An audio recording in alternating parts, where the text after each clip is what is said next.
Okay, ladies and gentlemen. Good morning, good afternoon, good evening, and welcome to another online English capsule, English video. Yes, I am teacher Danilo, and I welcome you to week number 4 of the Intermediate 2 level. Amazing, it's week number 4 already. First, as always, remember that you can activate the subtitles on YouTube if you need some extra help. You can even activate a translation for the subtitles, no problem. Okay, on week number 4 we are going to see a lot of vocabulary and one new grammar. So please pay attention to all the contents we have for today's video. Alright, so on today's menu we're going to check file 10A, 10B and 10C. The first two files are mostly vocabulary. ¿Dónde está mi flechita? Sorry, Spanish. So here, on 10A we have vocabulary about movement. On 10B we're going to see very random vocabulary but related to phrasal verb. And finally, this one is a little more tricky. This is a grammar based. It's the passive voice.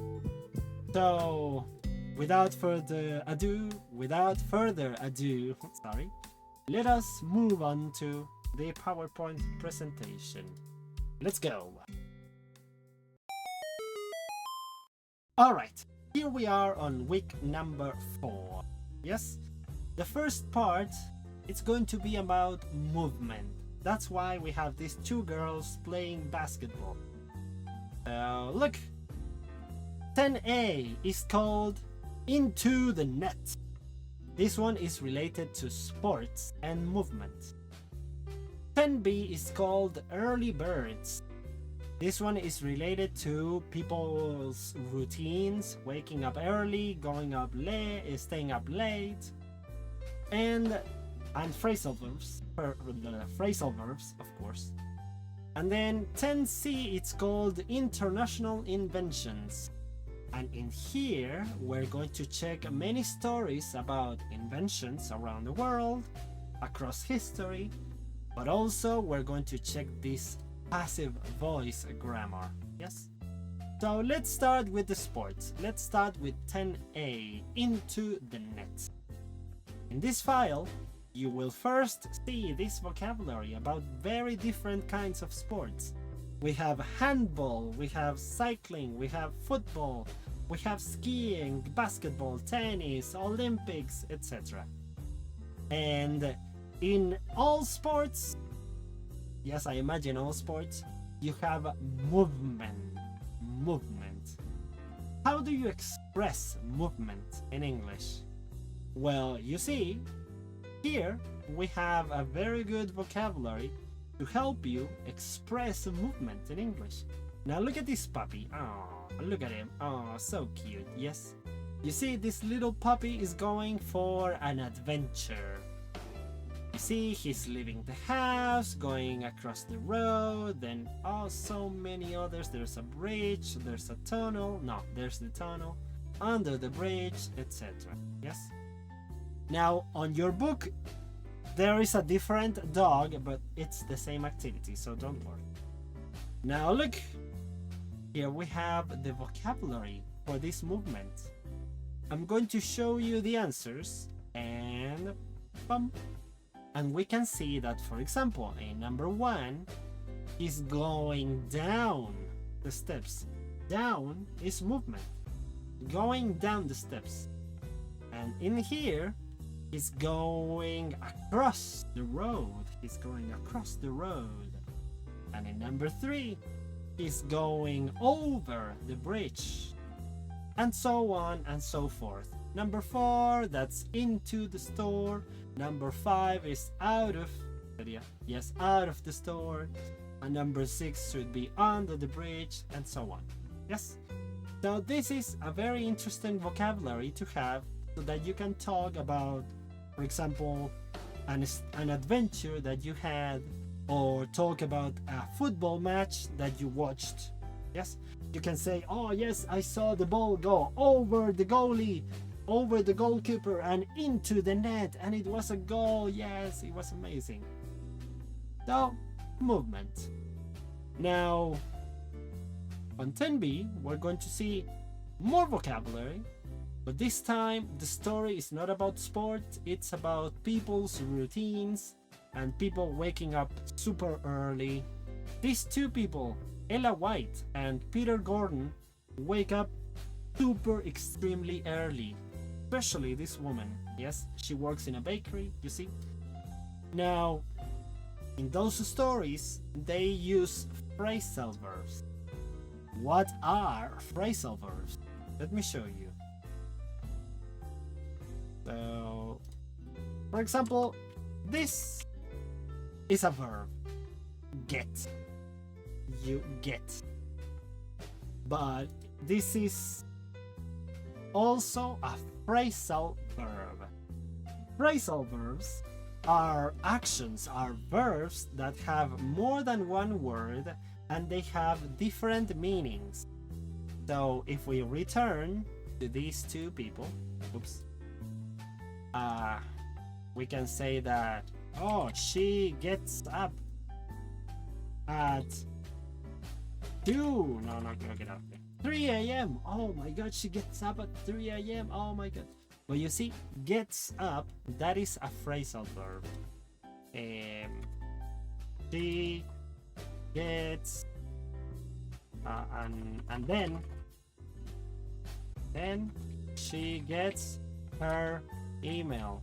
No email. She gets her mail delivered. I don't know. But you see, gets up, it's a phrasal verb. Gets, no, that's just a regular verb. Yes, and similarly to gets up, there are many other phrasal verbs. For example, yes, here on page 163, the match will be over. That's a phrasal verb. Be over. My alarm goes off. Another phrasal verb. We set off for the airport.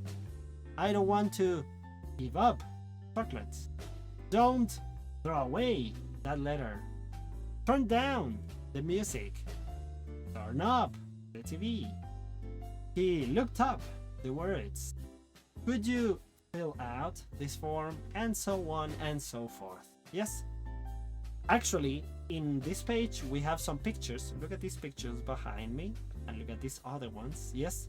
And these pictures are here to exemplify each of these phrasal verbs. There are many. These are not the only ones. There are many more. Here we have some more. You see, phrasal verbs are everywhere. But this is just vocabulary. Yes? The best way to practice vocabulary is to just read them, see them in pictures, see them in music, in videos, look them up on the translator, on Google, so that you become acquainted with these verbs. Yes, that's it. Phrasal verbs. Alright. With that, oh sorry, ahí estaba la lista. Sorry, I had another list that I wanted to show you. It was in the next slide. Yes. You see, all of these phrasal verbs. Now, maybe you noticed that they are color coded. These are green, these ones are red, these ones are blue. There is an explanation behind that. So, for the green ones, the ones colored in green, these phrasal verbs are never separated. For example, be over. You never separate the be and the over. Never ever. The ones that are in red, you can separate them and put something in between. For example, you can say turn the TV. Turn up, turn on. Ahí falta el on. No, ya, sorry. So, aquí está separado. Turn the TV on, yes, or turn on the TV. Both are okay. Yes. And these ones in blue are also never separated. Never separated. Yes. What is the difference then? Never separated. I don't remember what's the difference between green and blue, but they are never separated. So anyways, they are never separated. The ones in red, you can separate them. Yes?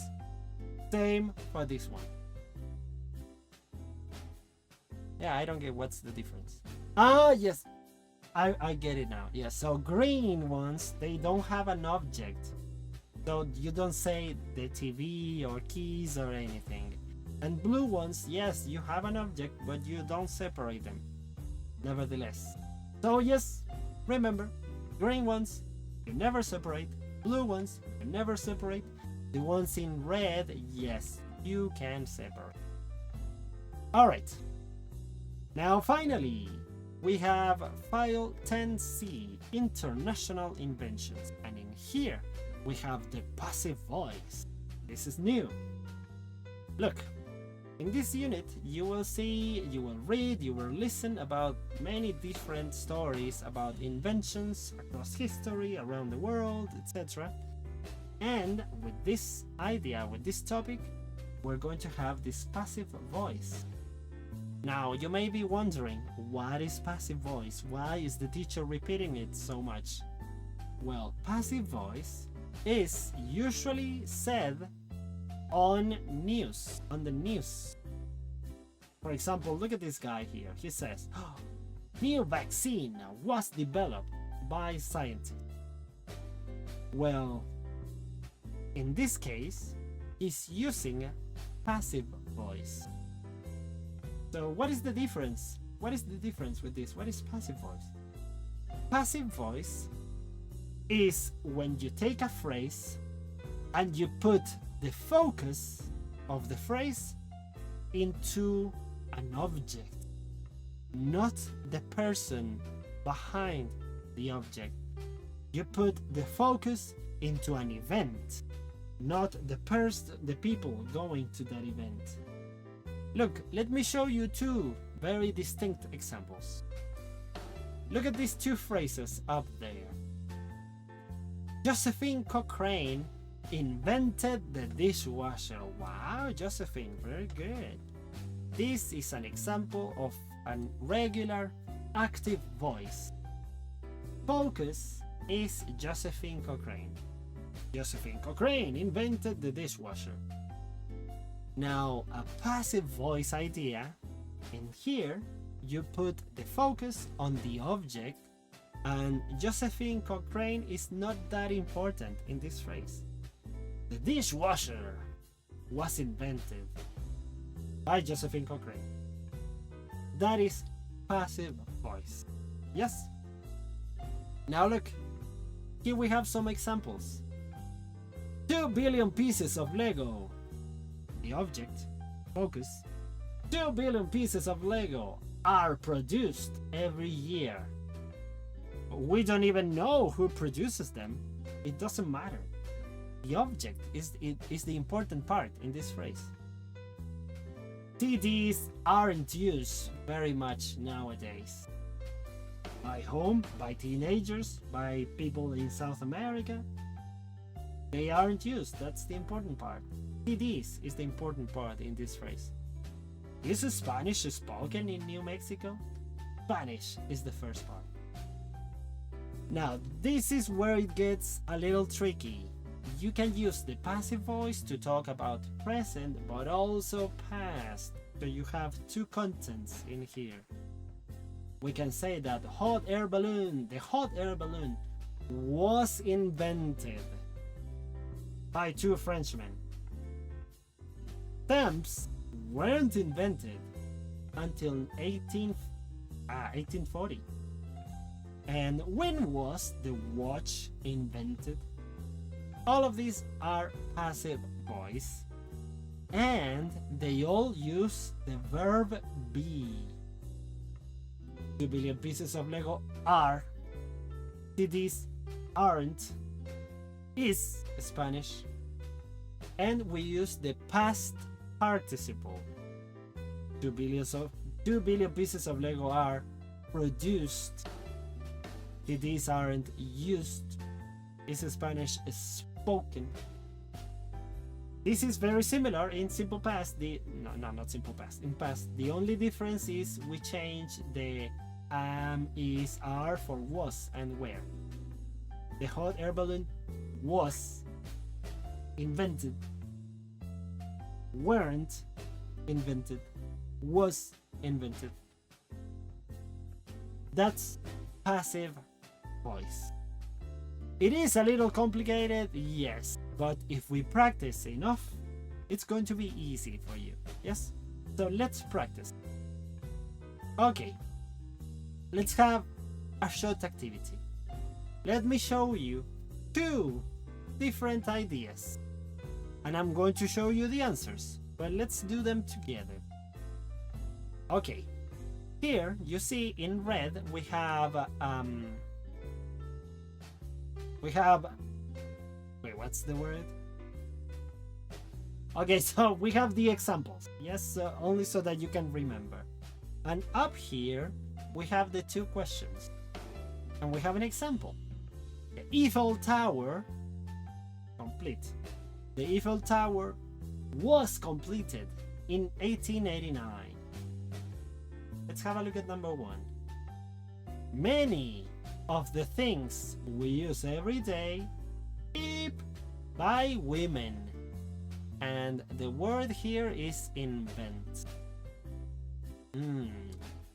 First of all, is this in present or is this in past? So I think this one's going to be in past. Many of the things we use every day were invented by women. Oh, that makes sense. In the United States, most children beep in public schools, and the verb is educate. First, is this in present or in past? I think this one's in present. In the United States, most children are educated in public schools. Let's have a look. Yes, so we were right. Many of the things we use every day were invented by women. Wow, interesting. In the United States, most children are educated in public school. Interesting, I had no idea. This is passive voice, ladies and gentlemen. And with this, we have reached the end of our video. Yoo-hoo! Okay, let's go to the ending page. I'll see you there. Alright, things we did today. Today we saw a lot of new and interesting content. It's been almost 19 minutes and we saw a lot of vocabulary, expressing movement in 10A, phrasal verbs in 10B, and now this new grammar, the passive voice in 10C. These are not exactly easy, so remember to practice using your book. Alright, ladies and gentlemen, that's it for me. Please like or dislike the video, comment or not, subscribe or not. I'll see you again on another video, on another capsule next week. Bye bye, take care, have a nice day, evening, afternoon, bye bye.